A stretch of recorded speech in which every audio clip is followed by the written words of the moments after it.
Seja bem-vindo ao Medo Noturno, o lugar onde segredos mais sombrios ganham vida e o medo se torna seu fiel companheiro. Aqui, exploramos os recantos mais escuros da imaginação humana, atravessando os limites entre o real e o inexplicável. Prepare-se para uma viagem arrepiante, recheada de histórias que vão desafiar sua coragem e instigar sua curiosidade. Primeiro relato. Lucas viajava a trabalho e precisou se hospedar em um hotel antigo no centro da cidade.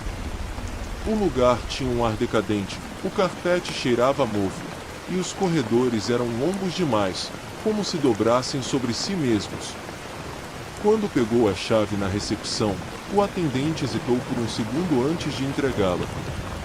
"Qualquer coisa, me chame", disse, de forma estranha.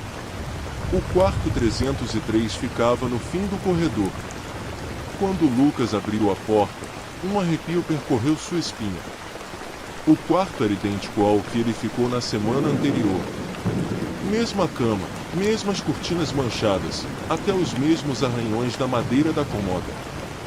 Ele se lembrou bem, porque ele nunca havia estado nesse hotel antes. Sentiu um leve desconforto, mas tentou ignorar. Largou a mala e foi tomar banho. A água morna ajudou a relaxar, mas, ao sair do chuveiro, viu algo que fez seu sangue gelar. O espelho estava todo embaçado. No meio da névoa, havia um espaço limpo, exatamente onde deveria estar seu reflexo. Ele se aproximou, assustado. Tocou o vidro.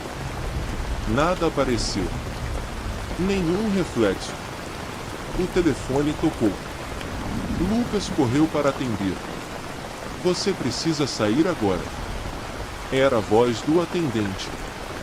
Antes que pudesse responder, um barulho alto e seco veio do banheiro. Lucas olhou de volta. No espelho, seu reflexo havia retornado. Mas não era ele. O reflexo sorriu largamente. E piscou, com os olhos errados. Lucas desligou o telefone e correu para a porta. A maçaneta não se movia. Atrás dele, o espelho estalou. Uma rachadura se abriu, e então uma mão pálida começou a sair de dentro do vidro. A última coisa que Lucas viu antes de tudo escurecer foi seu próprio reflexo se arrastando para fora, pronto para tomar seu lugar. Segundo relato. Marina voltava tarde da faculdade quando perdeu o último ônibus. A única opção era pegar o metrô. A estação estava estranhamente vazia. Nenhum som, nenhuma movimentação. Apenas as luzes piscando e um frio incomum no ar. O trem chegou. Mas algo estava errado. Os vagões eram velhos, mais antigos do que qualquer outro metrô que ela já tinha visto. As janelas eram completamente escuras, impossíveis de ver o interior. Ela hesitou, mas entrou. Lá dentro, o cheiro era estranho, como madeira queimada e ferro enferrujado. Havia poucos passageiros, mas todos estavam sentados de cabeça baixa, sem se mover. O trem começou a andar. As luzes piscavam. Marina sentou perto da porta e tentou ignorar a sensação sufocante. Então, algo chamou sua atenção.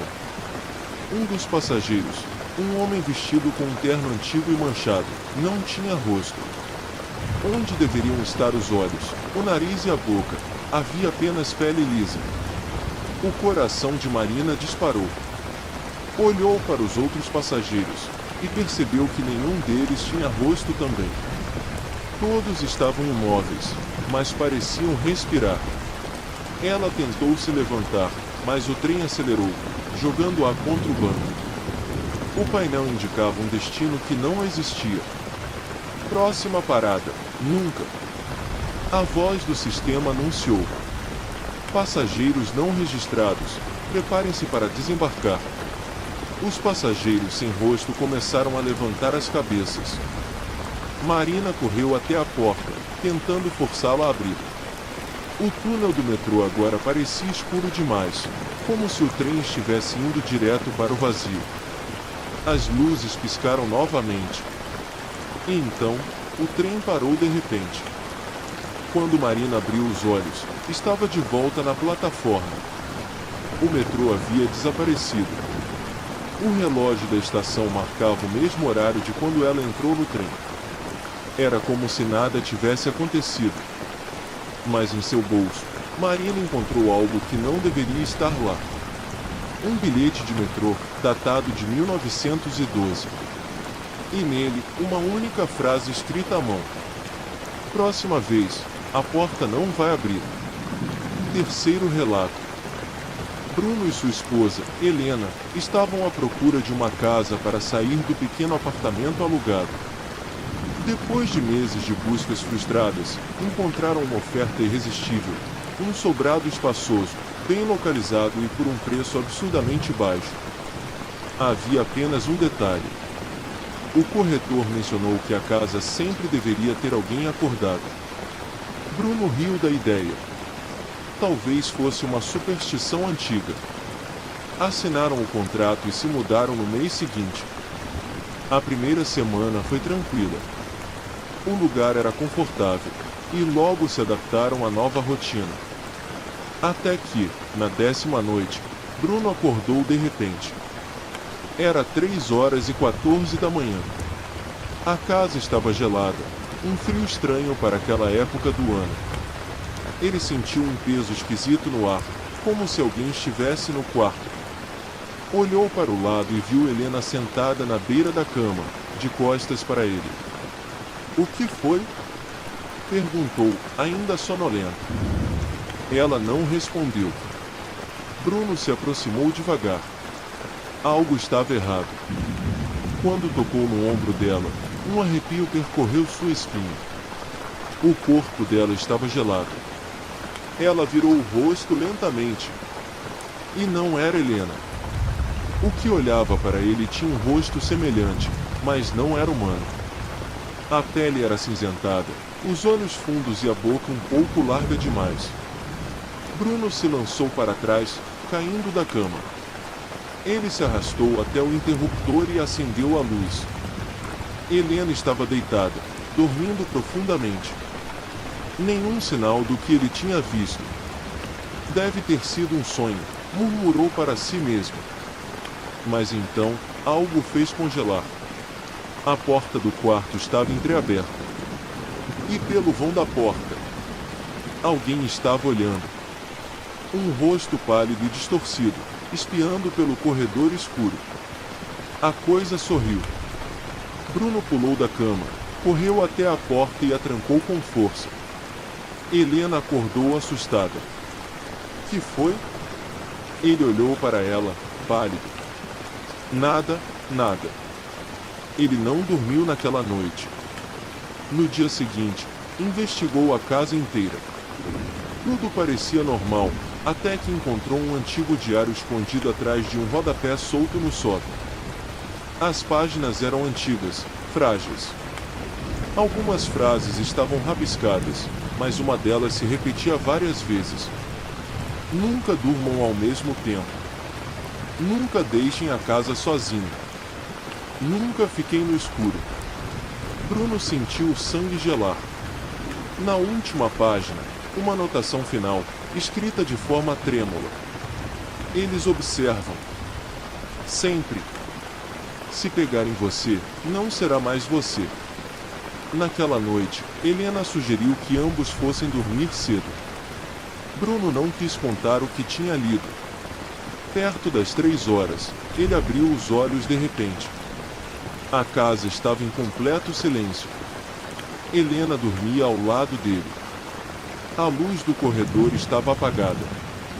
E pelo vão da porta, o rosto pálido observava novamente. Mas desta vez, não era um só. Havia muitos.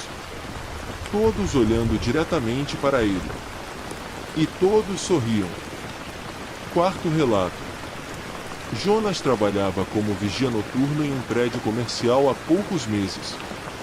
A rotina era tranquila, apenas patrulhar os andares vazios e monitorar as câmeras. Mas havia uma regra que seu chefe deixou bem clara. Nunca suba ao último andar. Jonas achou estranho, mas não questionou. No prédio, o elevador nem tinha botão para o último andar, como se ele não existisse. Certa noite, por pura curiosidade, Jonas checou as câmeras. Parou abruptamente. A tela mostrava o corredor do último andar. E as luzes estavam acesas. Mas ninguém deveria estar lá. Um frio percorreu sua espinha quando viu uma silhueta parada no final do corredor. Ela não se movia, apenas olhava diretamente para a câmera. Os olhos eram vazios, sem nada dentro.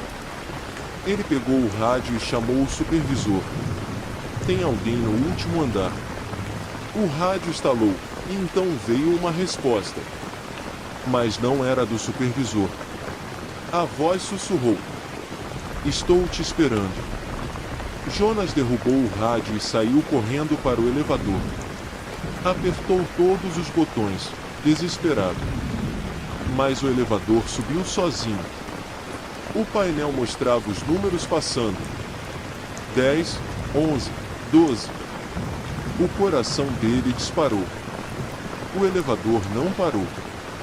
Foi além do último andar conhecido. Andar 13. As portas abriram com um din.